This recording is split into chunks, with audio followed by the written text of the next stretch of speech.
Do we still have to talk about football? Unfortunately, we do. And by we, I mean me. It's Matchweek 9 predictions in the Premier League. You're watching Foot and Mouth.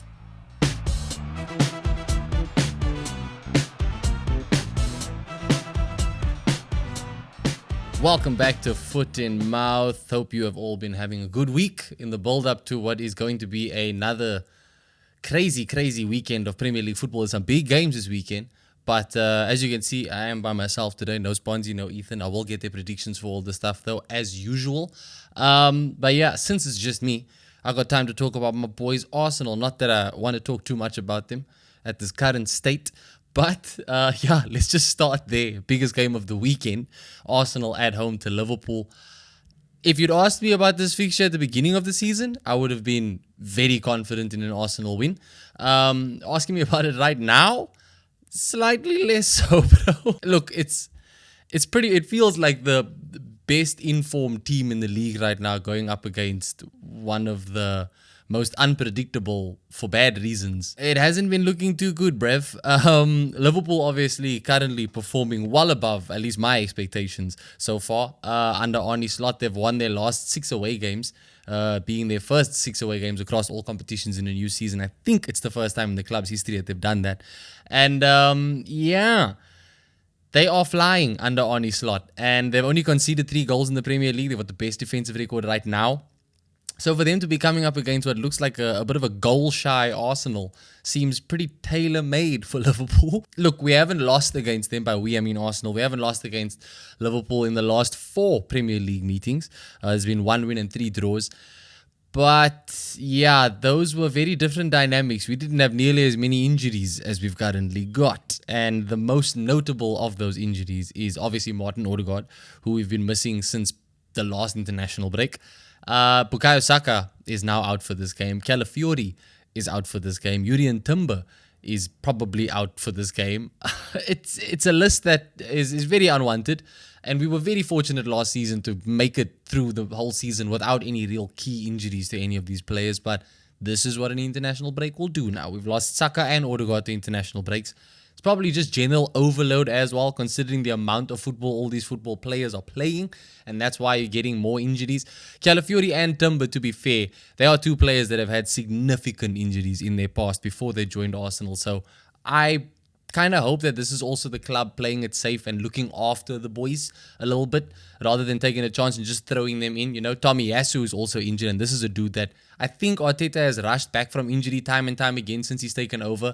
And this looks like the consequence of it.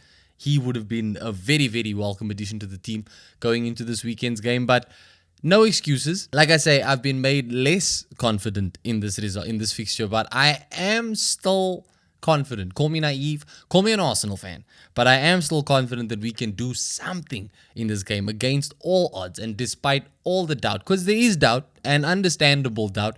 We haven't looked very good in our last 2 games. Obviously, the last Premier League game, we lost 2-0 to Bournemouth.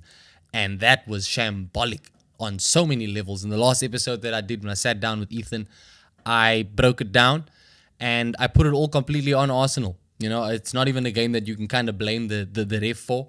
It's not a result you can blame the ref for. Rather, William Saliba has not done us any favors by getting himself sent off in that game, because he's going to be a big miss in this fixture. And I honestly could have lived with just the absence of Saliba and Odegaard, or the absence of Saliba and Saka. But all 3 of them are going to be a big miss. I'm not naive enough to not know that, not believe that. So yeah, it's going to be touch and go.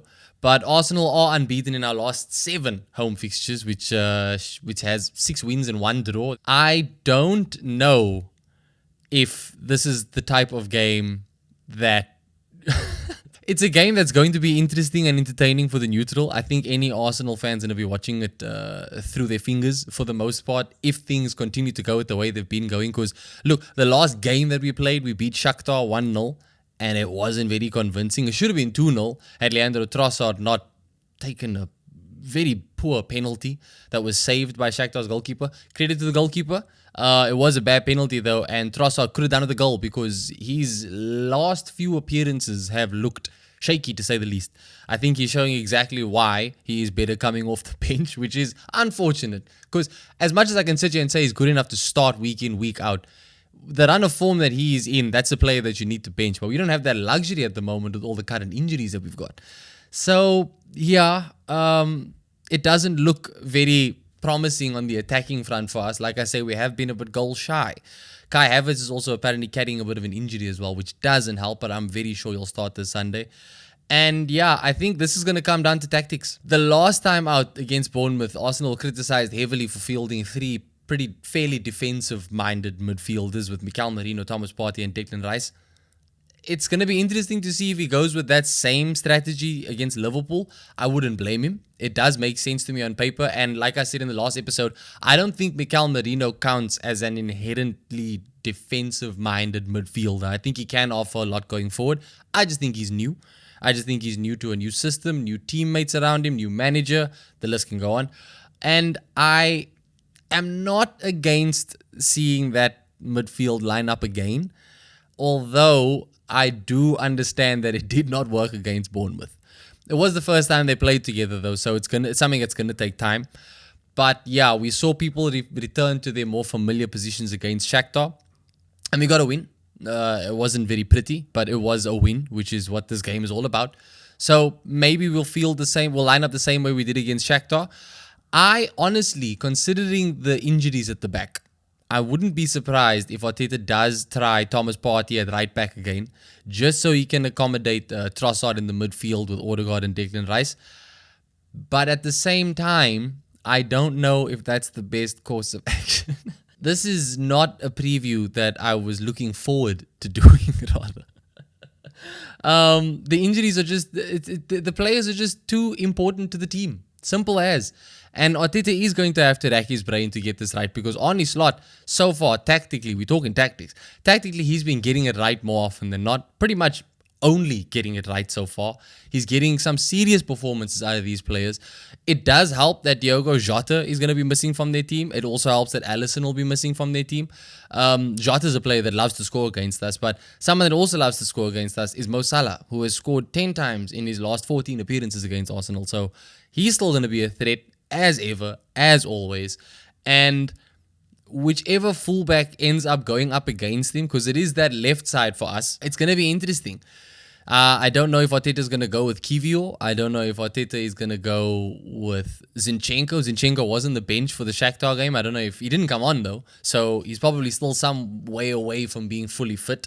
And at the same time, that man has faced his fair share of criticism defensively. So is he the guy that you want to see going up against Mo Salah? I think when we beat Liverpool 3-1 the last season, Zinchenko was the fullback, if I'm not mistaken. So I guess it's possible to win with Zinni on the pitch at left back. He offers a lot on the ball when we're in possession. So we definitely need that. Yeah, I think lineup-wise, it's going to be interesting. Once anybody sees the team lineups, I think you'll be able to kind of make a fairly certain assessment of how the game's going to go. But hey, this is football and anything can happen.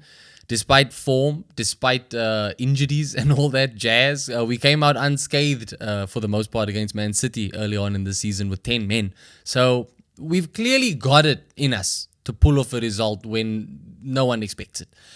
And like I said, I'm confident to a degree. I'm confident. I'm just confident. I think Arsenal are going to pull off a surprise win here. How that happens, I don't know. Look, I think it's going to come through our attacking players. Actually, no, I think it's going to be more down to our defense, to be fair. I think it's going to be down to our defense because it's the one area of the team that I am still very confident in, even though Liverpool do have the best defense in the league so far statistically. I think that our defenders can hold their own against the best of the best on their day. Sunday just better be their day. And as far as Mikel Arteta is concerned, it will be their day because in the post-match press conference after the Shakhtar game, he did reassure everybody that Arsenal are going to come out flying against Liverpool. I believe him. I've got no reason to not believe this man anymore. But yeah, I think question marks are going to be around his lineup. You know, he's been criticized for not being brave enough in recent weeks. I don't think a game against Liverpool is the time to be brave. I think it's the time to be smart, especially with the current injuries that we've got. So I'm not expecting Ethan Nwaneri to start. It would be very left field. It would be completely out of the box. I don't think Liverpool would be especially prepared for that. But that being said, he is a kid. So I wouldn't rush him into it. I wouldn't start him in this game, and I don't think Arteta will. Like I said, I think Arteta is most likely to go with a Declan Rice, Mikel Merino, and Thomas Partey midfield, unless he shifts Partey to right back just so he can have Trossard in the midfield. And then on the wings, you'd probably see Martinelli and Gabriel Jesus again, who, this guy, I am definitely losing some patience with him. I cannot lie. But it has to be said that he did have a decent game against Shakhtar if you take his finishing out of the equation, which you shouldn't. But he's offering something, you know what I mean? Especially in the absence of Odegaard, he offers a lot in the press, and we can't expect Kai Havertz to do all of that work on his own like he has been doing. We have been coasting a little bit without Martin Odegaard for the most part. I will say that much. Since his injury, we literally made it through up until that Bournemouth game. We made it through quite fine. And this is going to be a real test. It's just as much of a test as it is for Liverpool. It's a real test for Arsenal. And it's probably the type of game that's coming at the right time and the wrong time, because we need to pull off a win. We got to get back to winning ways. But B, we do need to make a statement. It's been a while since we've made a proper statement. This is a good opportunity to do that. And I think the players are going to be up for it. I genuinely do. As I always say, as frustrated as fans can be with regards to results that their teams are having on the pitch, it must be like at least 10 times worse for the actual players playing these games. And I think that the team are going to show up. I completely believe Arteta when he says they're going to come out flying. And they're going to have their work cut out for them, because this is a Liverpool team, like I've said many times, that are flying. They've got players in good form despite their injuries. Kelleher is a really good backup goalkeeper, so I don't think Alisson's absence hurts them that much. But I do think that we have at least shown, like I said, in the last 4 Prem games, we haven't lost to them. So we have shown that we aren't the team that Liverpool can have a lot of joy against anymore. It is a new Liverpool side. It's now Arne Slot at the helm, not Jurgen Klopp. But I feel like if you can hold Jurgen Klopp at bay, you could probably do the same with Arne Slot. Because all due respect to Arne Slot, he is no Jurgen Klopp. Not yet. Not yet anyway. But yeah, it's going to be all eyes on the Emirates on Sunday. And my prediction right off the bat, I'm going for a 2-1 Arsenal win. I think that this is the turnaround point for us. Ethan and I had said in the last episode that this is probably a second place decider, because Man City are still favourites for the league despite Rodri's injury. But yeah, I think this is a second place decider, and I think Arsenal are going to come out on top. And I'm looking forward to the game. No, but I really am. I genuinely am. Win or lose, it's going to be an interesting game. It's going to be an entertaining game. And I think there's going to be goals. I just hope that we can get our fair share of those goals as well. And I think we will. I really think we will. I think this is going to be a big one for Kai Havertz, especially obviously leading the line. He's going to be playing in that central role. And I think he's been in very good form lately. He obviously didn't score against Bournemouth, didn't get a goal against Shakhtar. I'm still surprised he didn't take that penalty. But I think this is a big moment for him. And every time he's come up to these types of big moments, I think he's come out on top of them. I think this will be more of that. And yeah, I'm not going to say any more on the game, just because of the fact that I don't want to jinx anything. If Swansea was sitting here, he'd probably be giving us endless reasons as to why Liverpool are going to be the team that are going to win this game. And I wouldn't even argue with him that much, because it's football and you back your boys, and I'm backing my boys. 2-1 Arsenal win. I'm going to go out on a limb here and say that goals come from Havertz and Gabriel Jesus. I'm speaking it into existence, bruh. And yeah, that's my prediction. I will get Ethan and Sponsy's predictions as well. Let me know your predictions in the comments below. But it may be the biggest, but it's not the only game happening this weekend. Of course, there's some other big ones. And we will start with the one that's happening tonight. While I'm recording this episode, at least, we are just a couple hours away from the first fixture of the weekend, which is Leicester at home to Nottingham Forest. This is a bit of an interesting game. Obviously, it's more of a mid-table clash, in my opinion. I've been tipping Leicester to stay up this season and avoid relegation. This is going to be a big game for them to try and make that a reality. I don't think Leicester have looked very bad by any means across the league so far. Nottingham Forest have been up and down, impressing here and there. I do think that this is a little bit of a tough one for Leicester, just because Nottingham Forest are showing a bit more. Naturally, I think they've been. I thought that they were going to be a team that were going to get relegated this season. If you watched our opening episode of the season, I think I was wrong about that. I was wrong about a lot of things with my predictions, to be fair. But yeah, I think this is a game where Nottingham Forest get another win under the belt. I don't think it's going to be an easy one for them, especially the fact that it is an away game for them. But for this one, I'm going to go 2-1 Nottingham Forest. Next up, we got Aston Villa at home to Bournemouth. And I am hoping that Unai Emery and Aston Villa can get a little bit of revenge on behalf of all Arsenal fans against Bournemouth. I'm very happy that Bournemouth are making their way to Villa Park because I think this is going to be a comfortable win for Aston Villa. I may end up with my foot in my mouth for this, but Bournemouth obviously shocked everybody by just running all over Arsenal basically with 10 men last time out. But I think that stops here. And I think it stops abruptly because Aston Villa are definitely in form. They are currently top of the Champions League table. I don't think any football fan thought they'd be saying those words in 2024. But they are. That is the reality of it. They are playing some really good football. And yep, I think that Aston Villa are going to take this 3-1 at least. 3-1.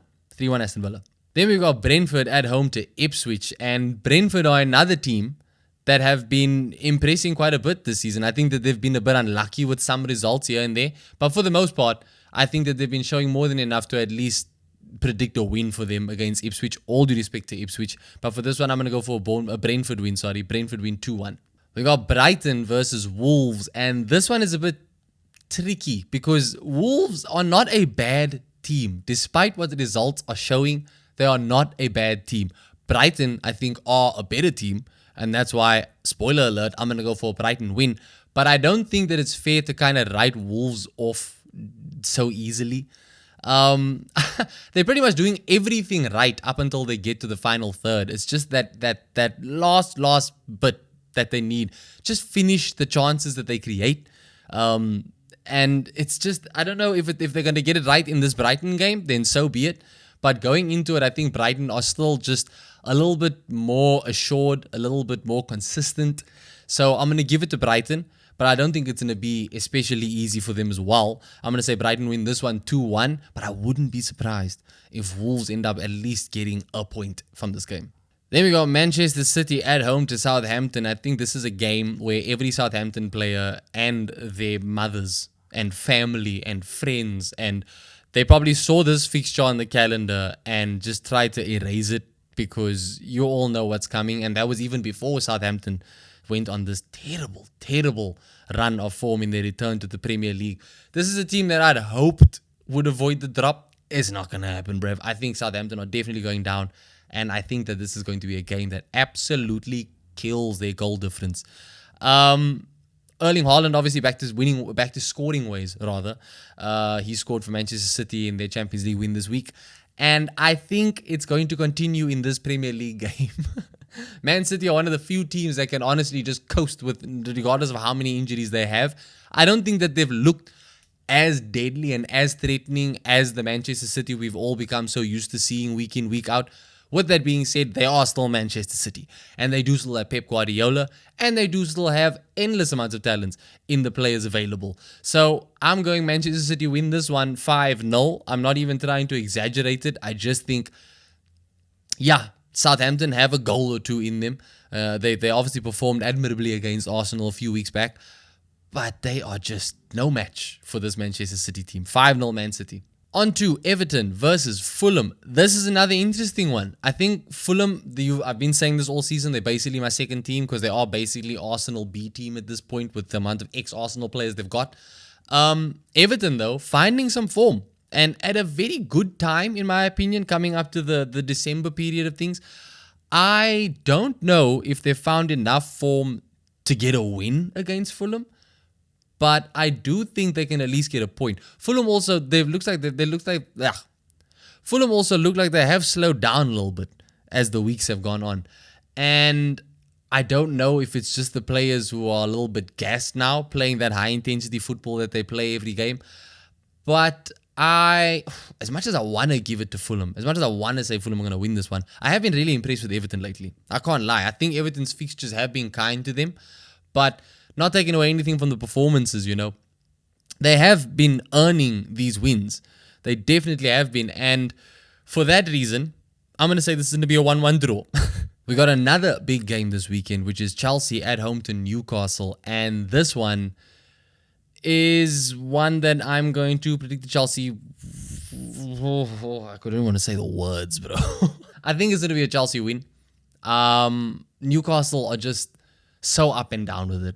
I don't know what's happened to that club since the beginning of the season. Last season, they were absolutely flying for the most part. But last season, they also were hammered with injuries. This season, I don't even think you can put it down to the injuries. I think that the players just switch off at the worst times and they are not getting enough out of the attack.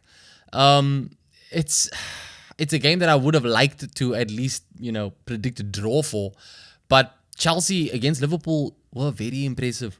I said on the show before that I think that they probably deserve to walk away from that game with at least a point, despite all the controversies in the game, despite the fact that they should have had a red card in that game. But I think they've got more than enough about them to beat Newcastle, especially considering Newcastle's current up and down form. So for this one, I'm going to go Chelsea win 2-1. Crystal Palace are taking on Spurs at home, and I don't think that the home draw helps them very much this time around.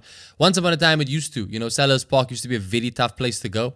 Probably is still a bit of a tough place to go, but Spurs are also a team that are pretty high on confidence right now. They had a convincing win against West Ham last time out, and I think if you can pull off a result like that against West Ham, home or away, you probably got enough about you to get the better of Crystal Palace.